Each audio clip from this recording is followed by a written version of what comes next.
Now before I move off rope work, there's two things that I wanted to practice, as much for myself as yourselves. And that's when you've got a minimum of equipment, because it's not likely that you're going to have a harness with you, but you can easily improvise a harness.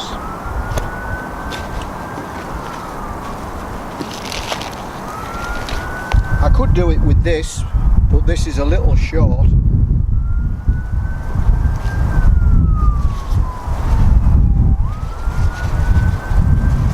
But I have got a section of tape with me.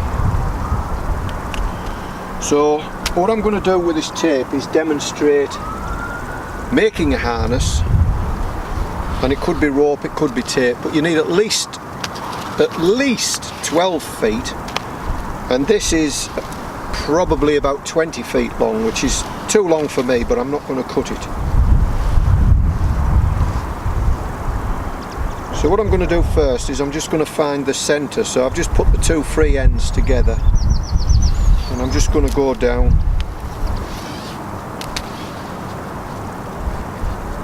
till I find the centre of this piece of tape, or rope as it could be. I'm right-handed, so I'm going to put the centre on my left hip, and I'm going to bring both ends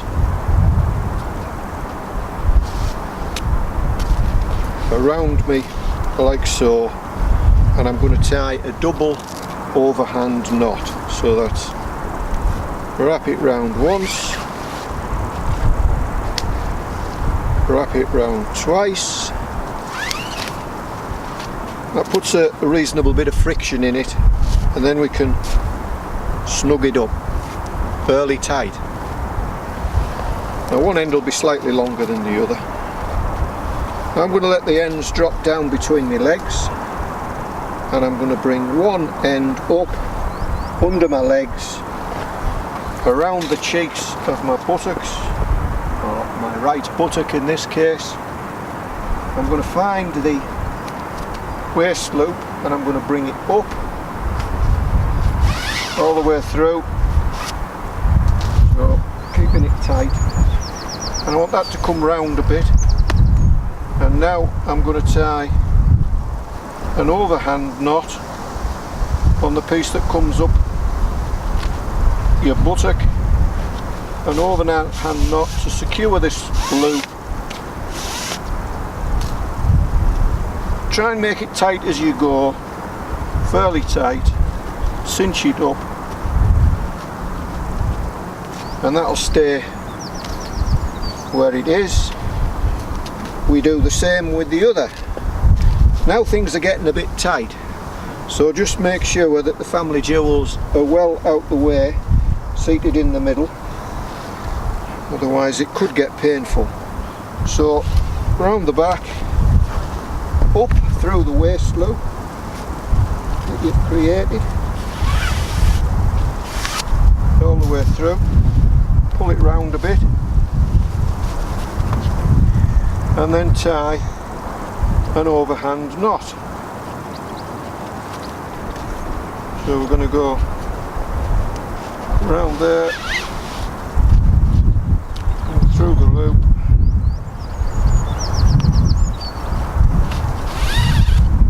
and we're going to cinch it up, and that should be fairly tight. I haven't had to do squats to tighten it up because I've kept it tight as I've gone along, and it is fairly tight. Now I'm going to bring it round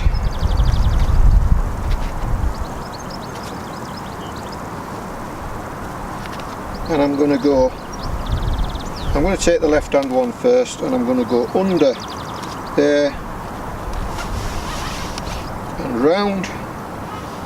So I've got a short loop there. I'll just stick that in my pocket for the minute.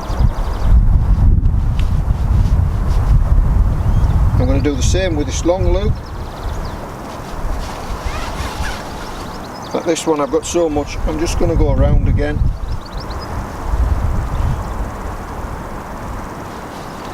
And now on my left hand side You can see these loops are reasonably the same length now.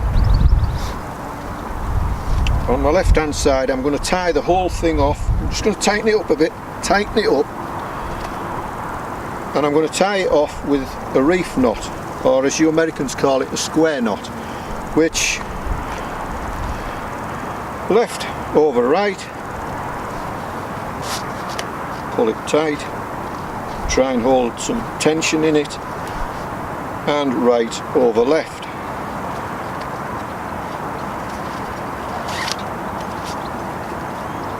Now that harness is on and fairly tight, but I'm not happy at leaving it with just the ends of that reef knot. So what I'm going to do is I'm going to take my hands and put my fingers under the whole set of loops there, which I can barely do, it's so tight, and I'm just going to tie and loop it under once, bring it back on itself, loop it under again,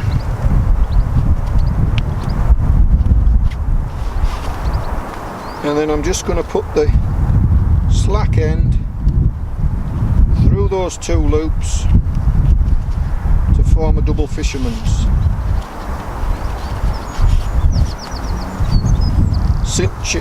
That double fisherman's should be right up against that square knot.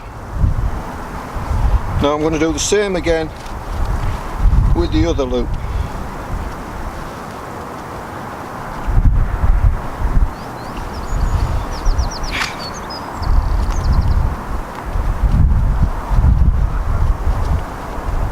You can just tie a single overhand knot here. It's just to tie off that reef knot, so that reef knot can't come undone, because under certain circumstances a reef knot could come undone, and if you are swinging on this thing you don't want it coming undone. Okay, now I've cinched it all up, I've got it close up. This thing is very tight. I've got two free ends there, I'm just going to bung them in my pocket.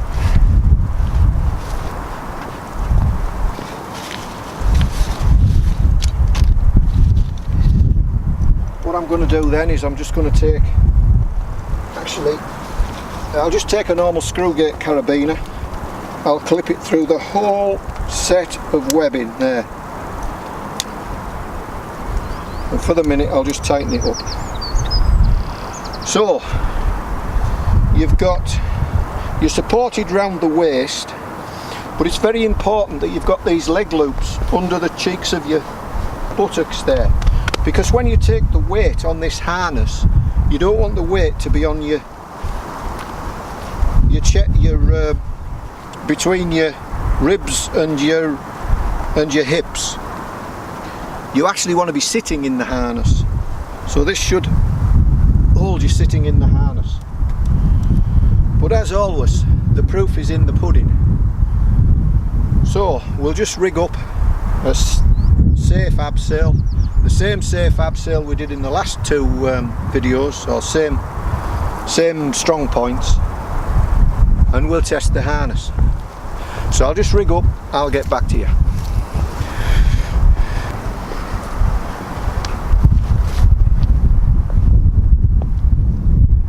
Right then, before I get too close to the edge, I'll stand the right side of the rope, or in my case the left side because I'm right-handed. I'll clip in,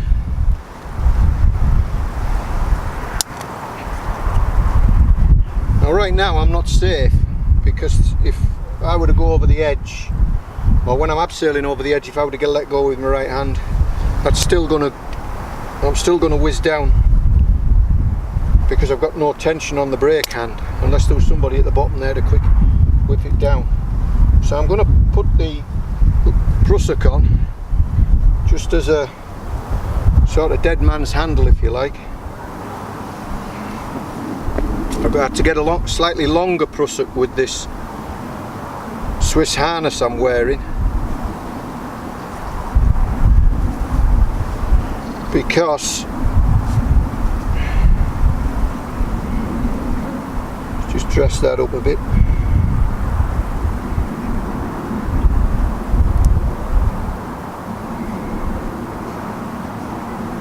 There we go. So I've clipped it right round the back, almost to the other side. Now don't forget, it's just to apply a bit of tension, but the reason I've had to use this new longer prusik loop and tie it right round is because I don't want it with this different harness, this Swiss harness. There's just this belt I'm using. Let's put them bits away. I haven't got the same attachment points, and I don't want any risk of this prusik running up into the figure of 8, because that'll lock me off altogether, and then I'll be stuck on the rope and I won't be able to move, and I don't have any more equipment with me. I've got the shimag there to protect the rope over the edge.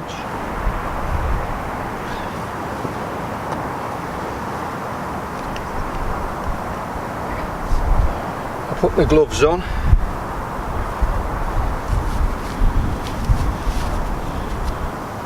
Now this is only the second time I've tried a Swiss seat, so my confidence in it is not as it would be with a harness.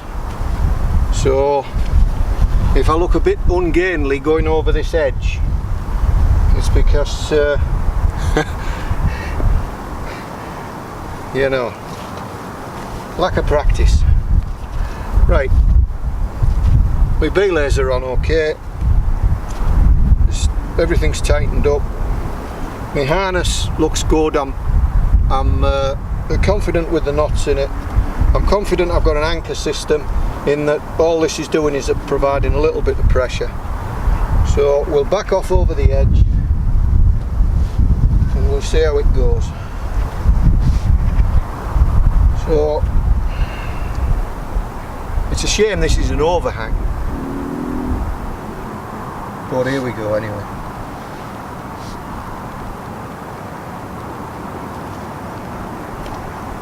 I'm trying to walk down over the overhang, and there we go, we're over the overhang, so that's basically it now. We can go down, nice controlled descent.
To get back up, there is a convenient massive crack in the rock, so it's just like a chimney. All you've got to do is come back up the chimney, and you can't really fall anywhere. I'm not saying you can't do yourself any damage.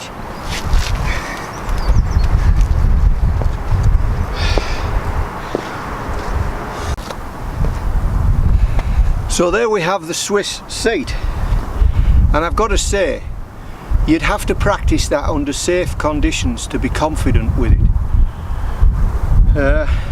I've tied it quite a few times, but before this time here I'd only abseiled on it once before, so I was a little bit nervous going over the edge, but I was sure it should work. Now there's one more thing I could go through while we're talking about a diminishing kit list. We've done away with the harness. We can in fact do away with the figure of 8. So all we really need is rope and a carabiner, and we can abseil, because at a push you could cut a bit off the end of the rope to make a harness, as long as you're making it in a safe way, of course. And it is important, these leg loops are important, because you're taking the weight on your bottom. You're sitting, if you had the weight round your chest or round your abdomen, that would be an entirely different story. So let's just put this figure of 8 away. Right, so the Munter Hitch then. Now let's just say this is my belay point here, and I'm abseiling down that crevasse there, and I want to tie the Munter Hitch. So I'm right-handed, I've got my brake line on my right hand side, and what I do is I take the line and I twist it with my right hand above and away from me to make a loop, like that. And then I just twist it again to make a second loop. And I take my carabiner and I clip it through the rope with my belay point and that part of the loop closest to it. So I go through that loop and then round the rope on the belay point. I just pull it, I let it, the knot will flip over, flip, flip, flip, it'll flip over, and if I have my brake hand on away from the gate, so it's not rubbing on the gate, and then I just clip that into my harness, and that acts exactly the same way. It's a friction device, and you can pay that out, and it's creating friction, but this time it's creating friction by rubbing over itself. So this is not very kind to the rope. So you don't want to make this an everyday method of abseiling. You'll ruin your rope. It twists the rope and it puts a lot of wear on the rope. And of course, friction is heat, and heat doesn't do your rope much good. So for a short abseil or a very slow abseil, you'll get away with it, but don't make a habit of doing it. So we're going to try it. Well, it's not worth talking about it unless you're prepared to try it, so let's give it a go.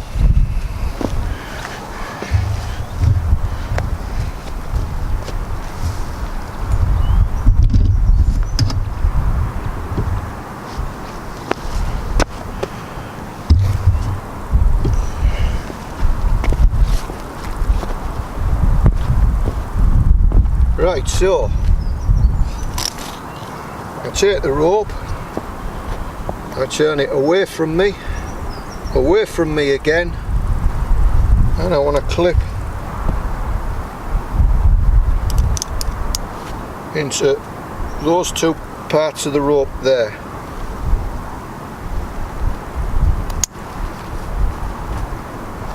And it'll flip over. I'll do the gate up.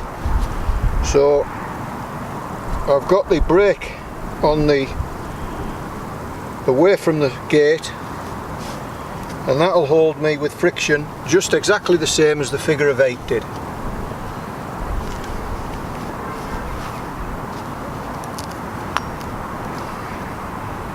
Once again, I'm going to put the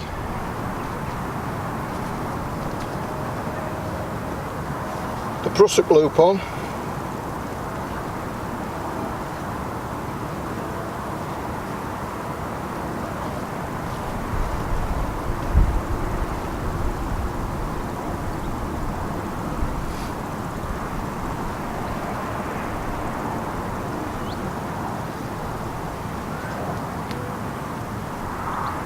Press it up, make sure it's right. Get it so it can't interfere with the actual run into the carabiner. And gum everything up, leave you hanging there.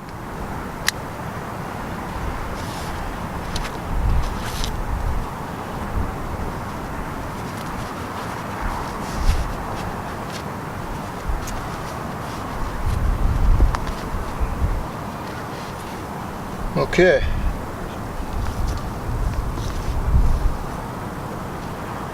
So, the Munter Hitch.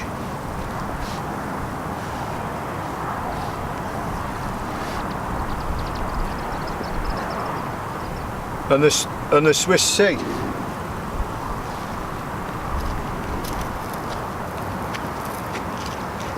And there we are, over the edge, and away we go.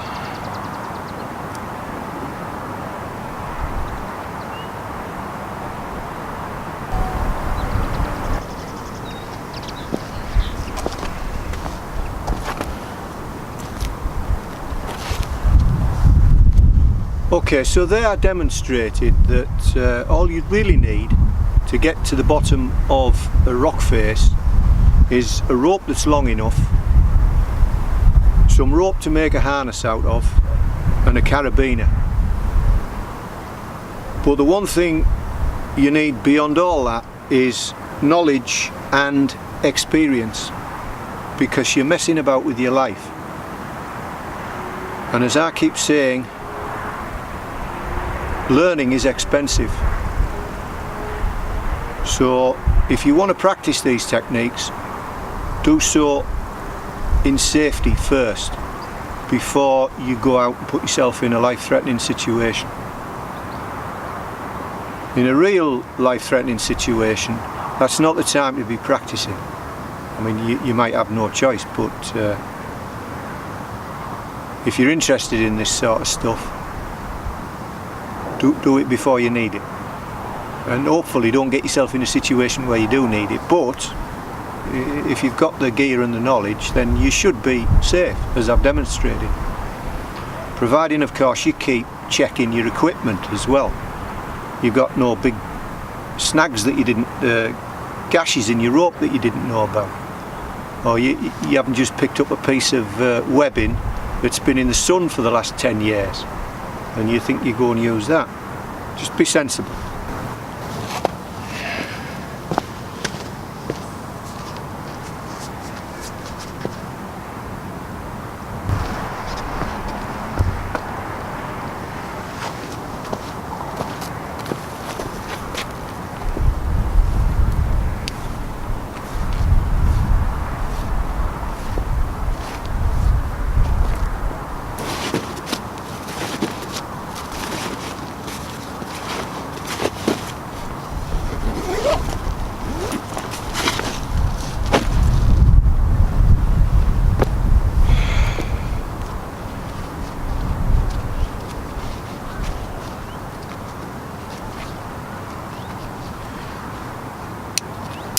If you're going to try the Swiss seat, it is important to get it tight.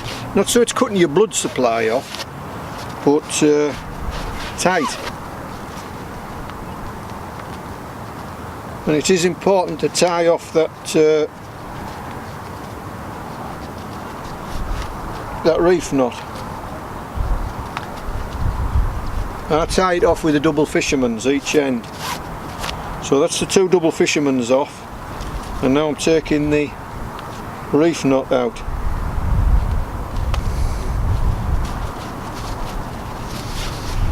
That's the reef knot out. And drop a few carabiners here if I'm not careful.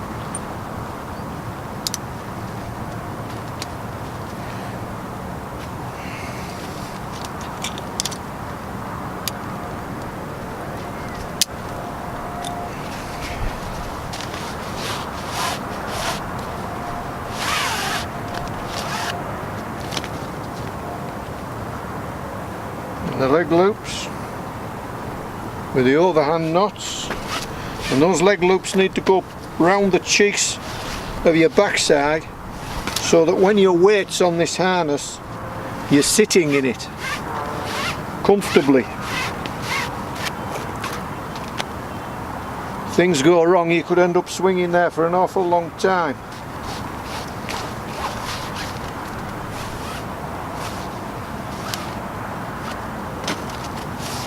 And then the two half hitches that we first put on in almost the centre of the tape.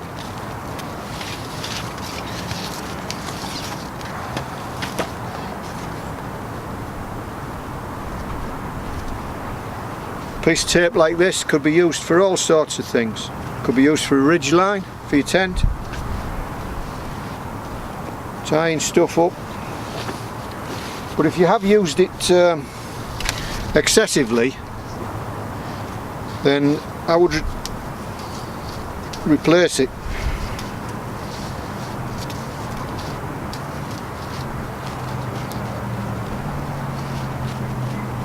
Or demote it to lighter duties.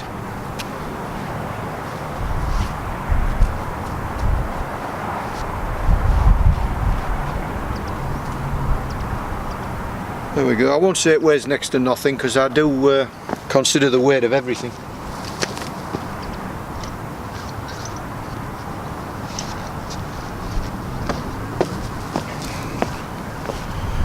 Right, I am hoping that'll be it for rope work and quasi rock climbing for a while, and I can get onto some serious bushcraft stuff, which is my main interest. So hopefully you got something out of that and you won't do anything daft, and I'll see you in a week or so.